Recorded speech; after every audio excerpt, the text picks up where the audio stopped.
जगजेटी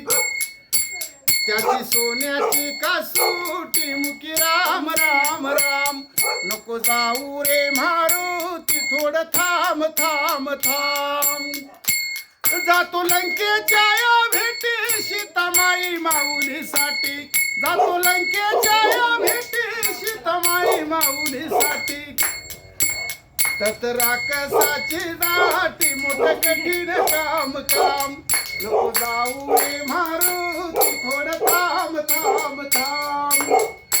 सीताबाईची आज्ञा घेतो कंदमुळ येचून खातो मुंगी होऊन तिथंच राहतो रूप लहान लहान लहान नको जाऊ रे मारुती थोडं थांब थांब थांब माता अंजनीच्या पोटी बाळ जन्मला जगजेटी त्याची सोन्याची कासूटी मुखी राम राम राम नको जाऊ रे मारुती थोडं थांब थांब